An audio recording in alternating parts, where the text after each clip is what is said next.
Shalom saudara yang dikasihi Tuhan. Kita tahu sekarang kita di tengah-tengah dunia yang sedang gempar, gonjang-ganjing, harga barang naik, saudara. Kita lihat ada bencana, peperangan, ancaman perang nuklir, perang dunia ketiga, mulai ada penekanan sanksi-sanksi, inflasi, harga barang naik, saudara. Semua mulai mengalami ketakutan. Belum ditambah pandemi. Tetapi kita akan membahasnya dalam kitab Wahyu pasal 6 nanti, yaitu meterai keempat. Sebelumnya kita akan tunduk kepala, kita berdoa. Bapa kami yang ada dalam surga, Bapa yang baik yang kami kenal di dalam nama Tuhan Yesus. Kami mengucap syukur kepada Tuhan karena Engkau membekali kami dengan firman-Mu yang luar biasa. Sehingga Engkau memberikan pengertian apa yang akan terjadi di hari-hari akan datang. Dan bagaimana kami Tuhan melihat bencana demi bencana akan datang.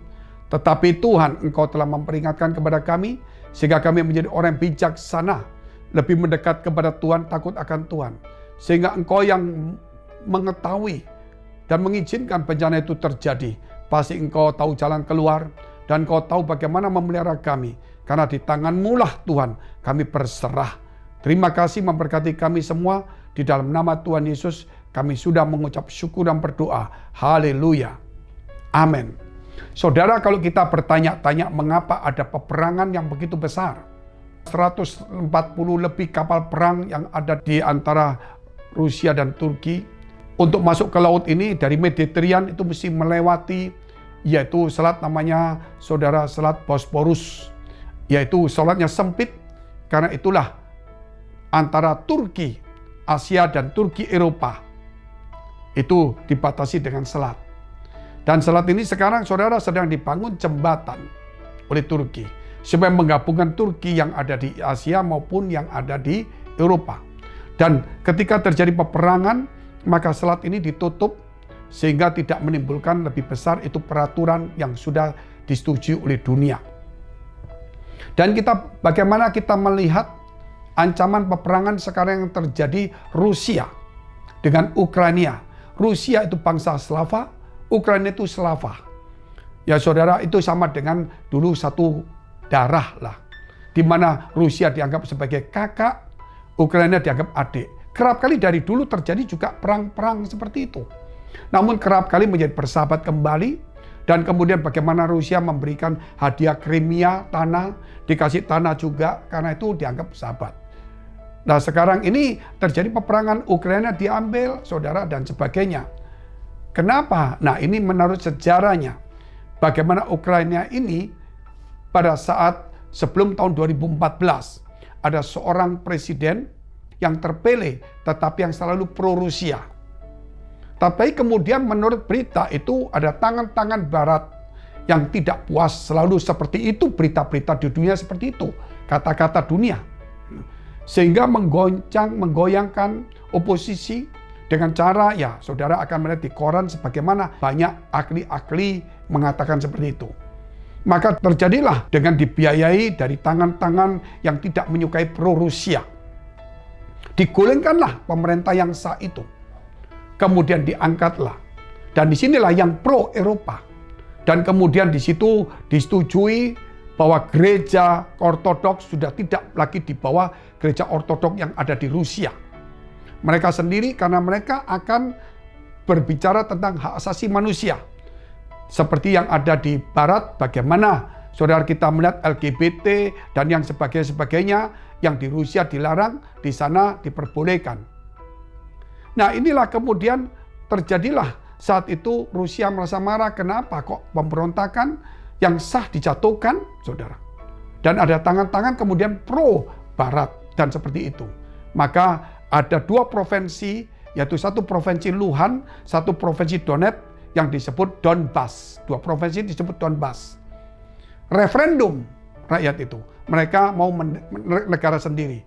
Referendum. Seperti Timur pernah referendum, negara sendiri, akhirnya negara sendiri. Kemudian Crimea, satu pulau kecil itu diambil oleh Rusia. Seakan-akan Rusia meminta kembali yang dulu. Selain itu kemudian terjadilah, saudara, peperangan. Akhirnya waktu peperangan terjadi, pembunuhan terjadi antara Ukraina menyerang yang referendum ini. Dan terjadilah perjanjian Minsk.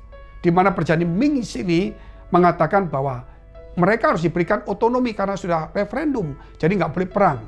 Tapi kemudian di tengah jalan sudah disetujui antara Jerman, Inggris, Rusia, Ukraina, sudah setuju semua. Tapi kemudian dilanggar dan terjadilah menurut cerita dan memang sebenarnya genocide. Dibunuhlah orang-orang yang di Donbas itu karena mereka orang-orang yang pro-Rusia. Waktu terjadi pembunuhan kemudian timbullah Rusia mulai minta ke dunia, dunia tidak karena kita tahu media dikuasai oleh Barat. Ini kisahnya.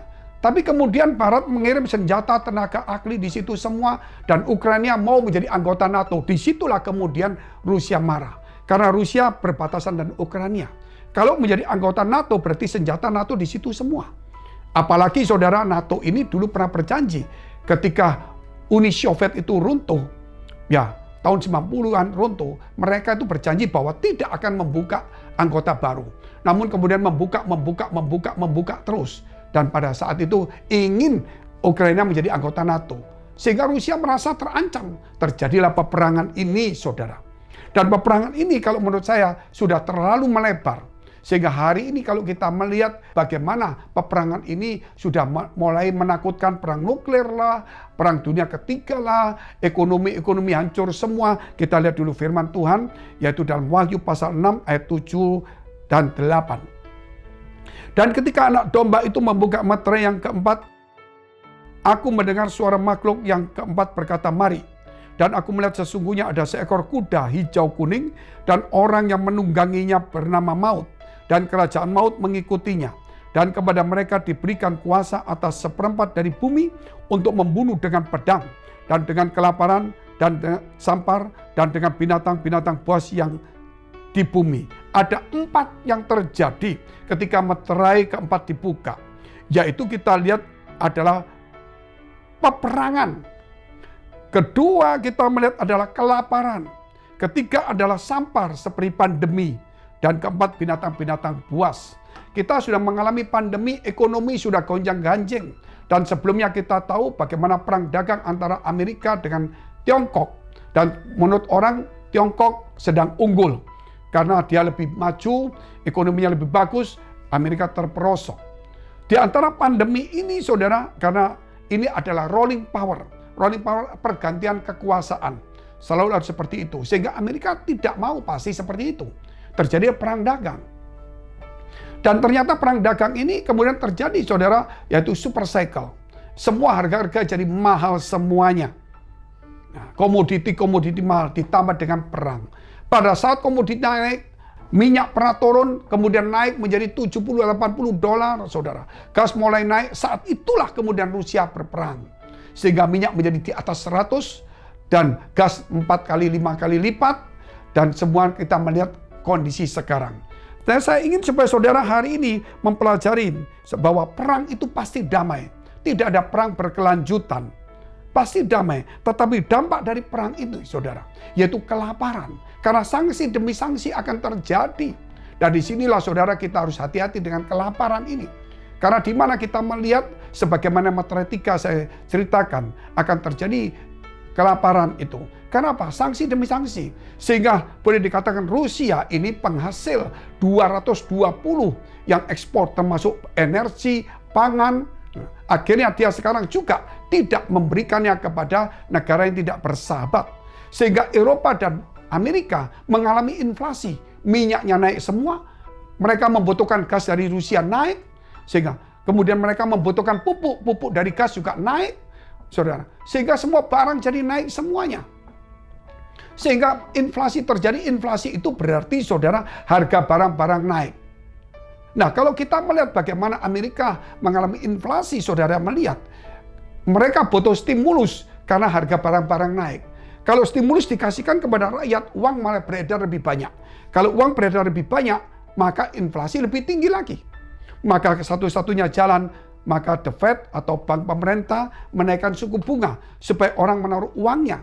Tetapi orang, saudara, kehilangan 10-20% biaya untuk hidup, untuk beli energi, untuk gas, untuk makanan, semua naik. Termasuk di negara kita ini. Inilah yang dikatakan saudara bahwa akan ada kelaparan, belum ditambah bencana, belum ditambah yang lainnya. Ditambah dengan penyakit sampar, pandemi. Bagaimana sekarang, saudara, ketika perang di Rusia, Ukraina ini ditemukan ternyata bahwa ada 28-30, yaitu saudara kita laboratorium dari barat di Ukraina untuk mengadakan percobaan, yaitu bagaimana memindahkan virus yang ada di binatang, burung maupun kelelawar ke manusia, termasuk biologi, termasuk kimia dan sebagainya. Kemudian waktu perang, Rusia mendapatkan 2 tempat itu. Tempat itu salah satunya di daerah Kherson, satunya di daerah Kharkiv situ, ya sekitar itulah saudara, ditemukan dokumen-dokumen. Ternyata dokumen-dokumen ini menyebutkan nama-nama orang yang dari Amerika siapa, dari Jerman, dari mana-mana semua, lengkap dan cara kerjanya. Dan ini dokumen saudara tidak bisa disangkal, karena memang punya nama-nama negaranya dan semuanya, dan sistem kerjanya. Sehingga orang mulai melihat, wah ini berarti saudara virus itu datang dari ini. Sehingga timbullah berita, kita bicara tentang apa yang sudah terjadi, di mana Amerika menuntut Tiongkok yang memulai, bahkan dikatakan laboratorium bocor, ternyata berita sekarang tidak. Sehingga kalau saudara ini diminta diselidiki oleh PBB tidak meresponi, ditolak oleh Amerika dan sebagainya. Karena media dikuasai oleh mereka. Kalau kita melihat juga bagaimana Fort Detrick itu di Amerika, laboratorium ditutup tiba-tiba sebelum kejadian Wuhan. Dan kemudian kalau kita melihat bagaimana orang-orang Amerika banyak mati kena flu, maka mereka berkata, oh itu karena rokok yang namanya vape itu. Tetapi kemudian ada pertandingan tentara antar tentara semua di Wuhan. Dan disitulah kemudian 2 bulan kemudian timbullah penyakit ini. Dan sekarang kita masih di dalam wabah ini. Sampai kapan pasti ada waktunya Tuhan akan berhentikan. Namun saudara, yang kita lihat di sini adalah sekarang ini bukan perang fisik saja, tapi perang media. Perang media dikuasai Barat, tapi sekarang negara-negara kecil sudah mulai tidak mengakui atau tidak mau menerima media. Mereka sudah tidak percaya dengan media yang diputarbalikkan oleh Barat-Barat ini. Nah, kita sekarang juga perang, namanya perang informasi. Kita lihat aja perang, saudara, perang energi, perang dagang, perang mata uang, dan terakhir adalah perang pangan. Sehingga saudara, kita akan melihat bagaimana sanksi Amerika ke Rusia maupun kepada negara-negara yang membela Rusia. Nanti dari Rusia dan negara-negara lain akan juga mulai saudara bergerak. Dan ini akan terjadi, yaitu blok timur melawan blok barat. Padahal dulu tidak ada. Karena dulu yang ada adalah Soviet lawan NATO. Tapi sekarang tidak ada. Tiba-tiba dari Timur Tengah OPEC, saudara, India maupun Tiongkok maupun yang lain-lain sudah mulai mengerucut.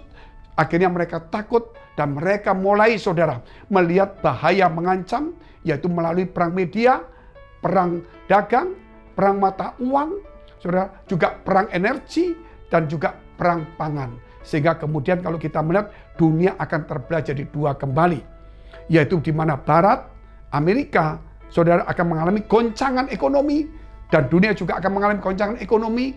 Maka ada namanya blok yang akan melawan adik kuasa yang selama ini berkuasa, akan ada tantangan. Sebab itu saudara, akan juga terjadi kerusuhan, dan di negara kita juga tentu Amerika tidak suka, karena kita mungkin netral atau pro, pasti juga ada namanya pro kontra. Sehingga kita berdoa supaya jangan terjadi dan kita harus menjadi pendamai. Mari kita berdoa. Jika saudara punya pergumulan masalah persoalan tantangan, keuangan, pekerjaan, rumah tangga, kesehatan, karir, studi, apapun juga, bahkan perjodohan, dekapkan kedua tanganmu di dadamu. Jikalau engkau punya pergumulan masalah kesehatan, sakit penyakit tumpangan tangan bagian sakit, di dalam nama Yesus, nama yang berkuasa, yang menyembuhkan, memulihkan. Dan Tuhan Yesus sendiri berkata, imanmu menyelamatkan kamu, imanmu menyembuhkan kamu, jadilah sembuh, jadilah pulih. Bahkan mulai hari ini Tuhan memberkati, memberikan hikmat, membuka jalan, sehingga kau menerima berkat-berkat dari Tuhan, sehingga pergumulanmu mendapatkan jawaban di dalam nama Tuhan Yesus. Haleluya. Amin. Jika saudara masih membutuhkan pelayanan doa dan konseling, silakan hubungi nomor tertera di bawah ini. Tuhan Yesus memberkati.